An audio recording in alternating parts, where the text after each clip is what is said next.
Roll for Crit is made possible thanks to the support of viewers like you and our patrons on our Patreon page. You can become a patron for just $1 a month at patreon.com/rollforcrit.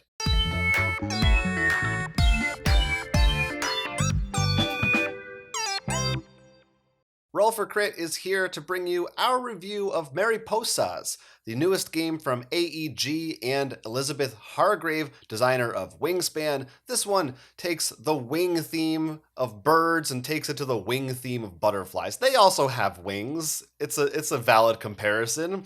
In this game, all players are having their own collection of monarch butterflies. You're going to start in Mexico, and you've got to migrate throughout North America and then return home with the most points by the end of 3 seasons. This game board, if you can't tell, it's a little abstract, but it's actually supposed to be the continent of North America as the monarch butterflies migrate from Mexico up north and back. So your goal is to migrate and get as many points by sort of making as many generations of monarch butterflies grow as possible. The way that's going to work is you're going to be playing cards. You'll always have 2 in hand, and they'll have different movement values on them, usually 4 arrows, but could be multiple butterflies. For example, this card has move 2 butterflies, 2.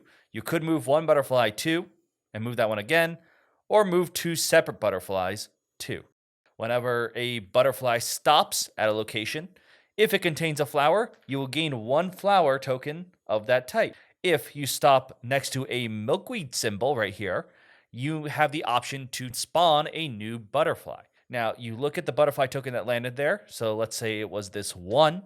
And you will spawn then a butterfly from the 2nd generation. If you had the 2 there, it'd be from the 3rd, so on and so forth. The next generation is always more expensive. So in this case, a 1 only needs 2 of the same flower or 3 of any combination. And as you can guess, you go up 1 more, as this chart up here on the side, for each generation.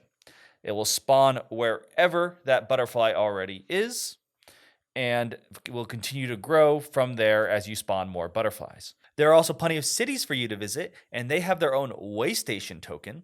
If you visit that station and it is face down, you will flip it over, get the reward on the other side, and if you flipped it, you'll get to roll this lovely die.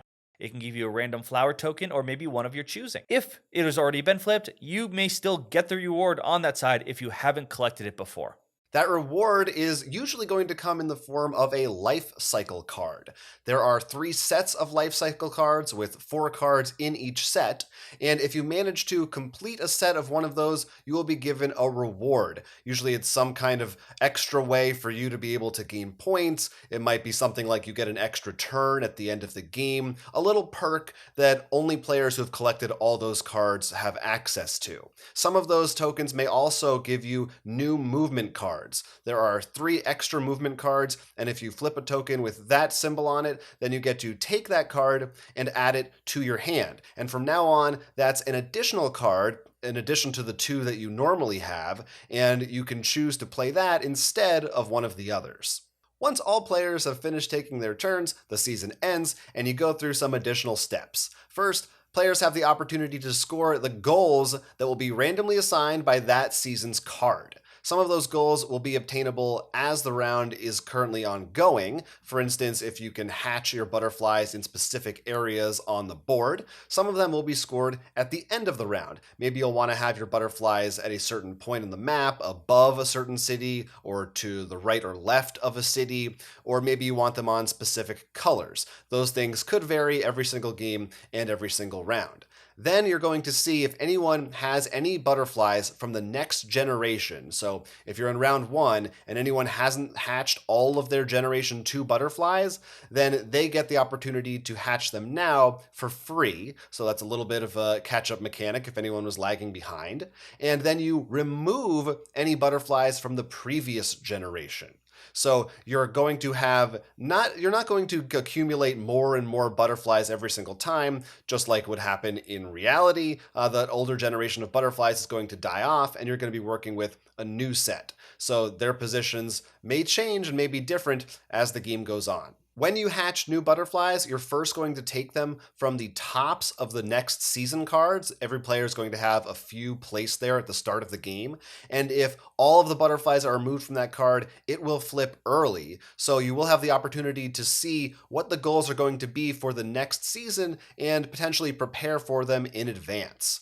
In the final season, the real thing everyone's going to be trying to do is return back to Mexico at the bottom of the board, specifically with their Generation 4 butterflies. You will get a point bonus for each Generation 4 butterfly you get to make back home. There's a little chart that will explain exactly how many points you get for which numbers of butterflies. And if you have a Generation 4 butterfly and you manage to have enough tokens to let it hatch or spawn again, you flip the token and it counts as 2 Gen 4 butterflies. So that's a nice way for you to get some extra butterflies at the end of the game. That's where a lot of your points are probably going to come from. Whoever has the most points at the end, as is the case with pretty much every game, is going to be the winner. That's basically it. A lot of the replayability will come from randomness, either from where these tiles are laid out or these goals. There are a bunch of different goals. So sometimes, like this goal right here, doesn't want you to have any butterflies at the end of summer below Richmond, right here, which is quite a bit of the continent. Some of them don't care about that. And that might change up strategies a little bit. And of course, there's those cards, some of those end goals, like getting an extra turn at the end of fall is pretty nice to give you that one more turn to get someone back home. It really is a race, but it's, you make one lap out and one lap back, and there are other ways for you to get points along the way, but it's definitely a major component of the game as to how are you going to get back home in time and how are you going to figure out what your movements are going to be.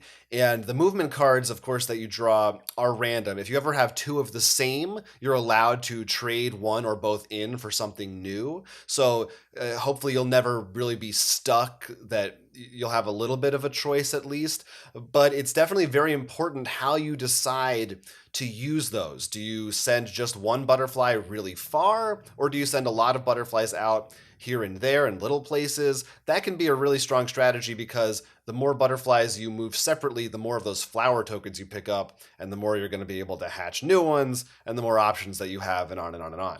And for example, like the card I played here shows 2 butterflies. So what you could do is move this butterfly first, who collects the last flower you need to spawn another butterfly, in which then the second butterfly you moves next to a spawning area. So you could then spawn the other butterfly. Even if you had enough flowers, the first move could spawn the butterfly, then you move the butterfly you just spawned. So there's a lot of really knowing how to manipulate your pieces. I mean, it's not worker placement, but it sort of feels like just trying to move and gather resources around as quickly as you can without forgetting that you need to return home with those 4s. Yeah, the order that you want to move things in is definitely important. And if you are able to get, more of your butterflies out and hatch them earlier before like waiting for that catch up to kick in when the round ends, then you might get a pretty good head start on other players. Another big thing again is getting to those way station areas first is really helpful, because you get to roll a die. That's another way to get more flower tokens, but it also might be something that you didn't need. Maybe it's a card from a set you're not going for. Those cards are worth a flat point at the end of the game, but you really want the complete set ideally. So maybe you almost sometimes are okay with someone else getting there first, because you can see, oh, I don't need that card, I'm going to try to go this way instead. Honestly, outside of being the one who gets to roll the die for the way station being the first one there really isn't anything that's like you're competing for the takeaway from someone.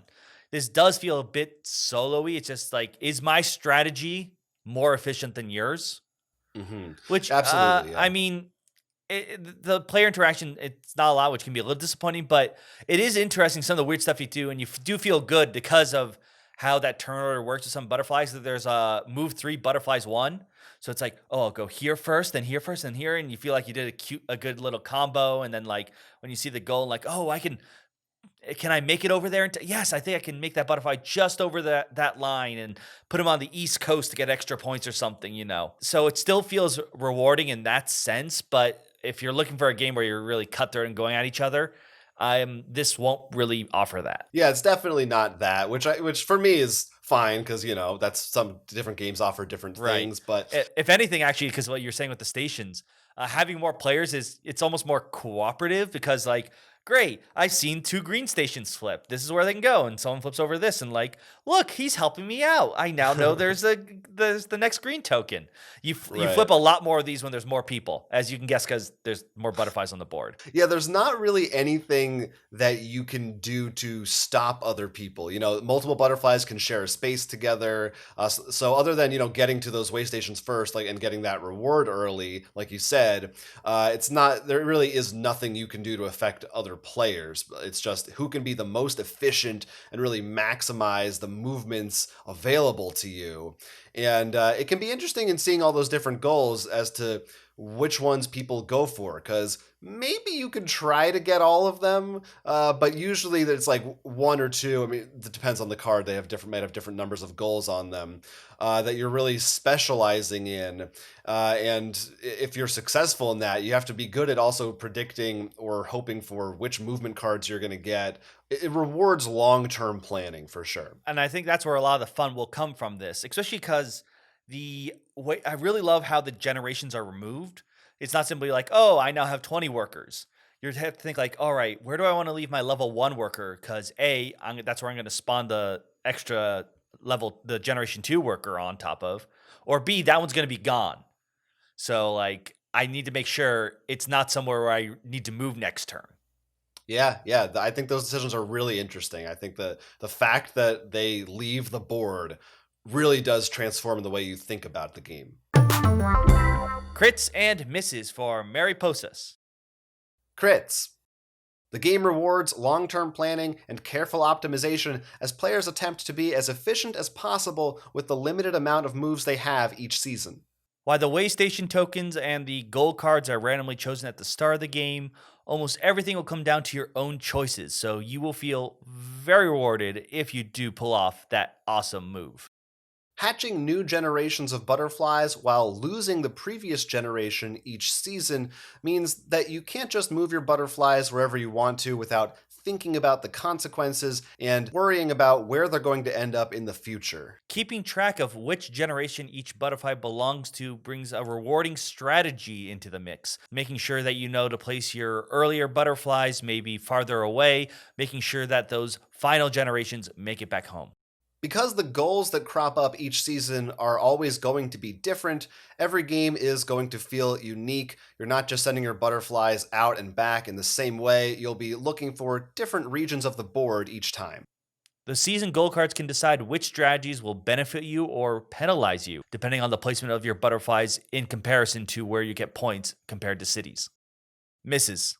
While there are multiple ways to get points, the life cycle cards are heavily dependent on the way station tokens and their placements on the board, and the goal cards from the seasons may or may not work well together. In the end, it felt like just keeping a butterfly behind to just spawn a lot of Generation 4 butterflies to get those points home seemed to be a bit too strong of a strategy.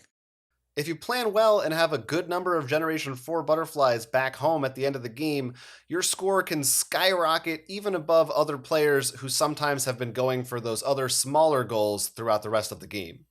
While colorful, I do feel they could have put a little bit more into the art of the game. The board itself is very abstract, and the life cycle cards are frankly boring. Butterflies are beautiful to look at, and this one doesn't quite offer the same majesty that you might see visiting an actual butterfly garden. We were talking about the fact that neither of us are hugely impressed by the look and style of the game, and I do think that I personally, maybe unfairly, but it is what it is, am comparing this to the look and feel of Wingspan, which came out previously, and I do think, it's hard to beat from any company the production value of Stonemaier games. Their games look really beautiful, and there's a lot to love about the design of the pieces and components in that game, and this one, I do think by comparison, you're excited butterflies. There's all kinds of cool butterflies. There's interesting things you can do.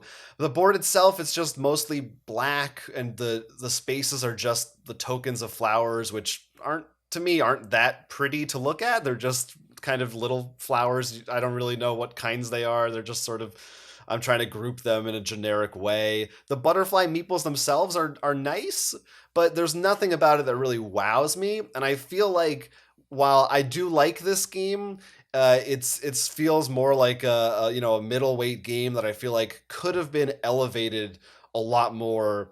Honestly, to me, the way Wingspan was, if it had that extra oomph and that extra layer of polish, so it was really fun to play with and just look at, and in the presentation sense as well. Yeah, like some parts I really think like the meeples, the great example. I love the way they look and feel and they are cool. But looking at like the life cycle cards, those do feel much sort of just like copy pasted and not nearly as fun to play with and collect at all. Hmm. And the board itself, like it is bright, but it's also I remember it took a minute to be like, that's Florida and that's that like just the way the Right. hexagon looks. Maybe this is just my Ameritrash theme speaking through that. I like to see a bit more of that art there, Hmm. and I think they could have done that that final little extra push. And in terms of the goals, we have seen a game where someone actually got no butterflies back and won. And because the goals worked out very well, they all sort of aligned with the strategy. You didn't have to sort of pivot too much or sacrifice one. But it does seem to be really good, so that's just something to be careful about. Yeah. And the life set cards are just annoying because I think at least two of the games, you went for them and they were just like, all right, I found two of the greens. I can't find the rest. Yeah, it seems like they're not really meant to be, at least in our experience, your primary way to get points. They're more of like a little bonus if you just happen to find enough of them in the right order. We should also say, we primarily played with just the two of us, and the game goes up to five, and things definitely change a lot. I do think the game suffers a little bit for just two players. With three or more, Yeah. I think it's probably fine, but at two players, we found some of these issues were highlighted more. Yeah, we saw when you have more players because you have more pieces, more people flip cities, and therefore it's a lot easier to complete your set or at least get closer because you're like, okay, I know where the greens are because the purple, no, there is no purple. Of course, I choose a color that's not there. The blue player revealed it for me, that kind of Right. deal. So it's one of those things where it's like, oddly, more players is more not competitive, cooperative. And I know this is one of those things that it's depending who you are, could be a miss or a crit that there really is no interaction. You're really making your own plan, which if you like, sometimes you're going to feel great because you're like, oh, I'm just doing great. My plan's working out. It's all going to feel good. But then you might feel like really annoying when you see someone who's just spawning a bunch of fours at the like to do that strategy. And it's like, well, there's nothing I can do about it. That's what they're Yeah. doing. And if that's the way that gets more points, that's the way to get more points. Yeah, yeah. For me, I don't mind that at all. It's I like games to have a little more interaction, but there's enough variety that I'm totally fine with some games just being like this. And I think for the design it is what it is. You'll either like it or you won't, but I don't think it's good or bad inherently. And I think overall I enjoyed the game. I have fun with it. Again, I think it's hard because we are really, it's coming off of Wingspan, and it's like, it's maybe it's I don't it's like Spielberg's second movie that you saw or whatever. I know Spielberg started with smaller movies. It's a bad example, but I feel like there was more hype riding on it for that reason. It's not a bad game by any stretch. I think it's a good game. It's just, if you're like a more hardcore gamer, like for me, I feel like I've got stuff that kind of fills this category already. This is an excellent gateway game, I think, and newer gamers, I think, would have a lot of fun with it, but not one like Wingspan where I feel like it's something to recommend really that you rush out and buy. Well, let me actually use Wingspan in a way to help elevate this game. Hargrave obviously focused on like very scientific facts and to make a game out of it that isn't just, look, you've learned this fact. There is still a great game here to play. It's fun and interesting. And I enjoy that because I do know about the actual migration of the butterflies. It's crazy. I wish she actually had somehow made a way where I know that they'll rest on tree branches, and if there's too many, they'll break the branch. I don't know if they could have done something like that in there. I don't know how you could, but it's just a funny fact. And It's just a thing you like. but that's the thing. It's still a game though. She still made sure there was a game there with this. So I still think it didn't sacrifice gaming elements to have this fun sort of the theme and science behind it.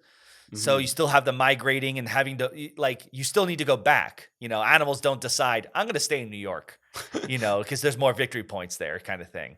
Yeah, and I think there's definitely room here for an expansion or two in the future, and something that would add maybe that little element of player interaction. I don't think it needs much, but a little something here or there, I think also could really kick this game up a notch and make it more of a standout in my eyes.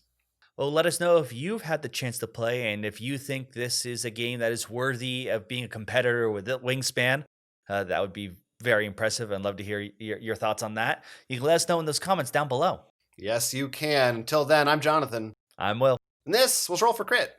If you love board game content, do us a favor, like and subscribe, and support us on Patreon. Keep watching our content to guarantee you'll top deck a good video.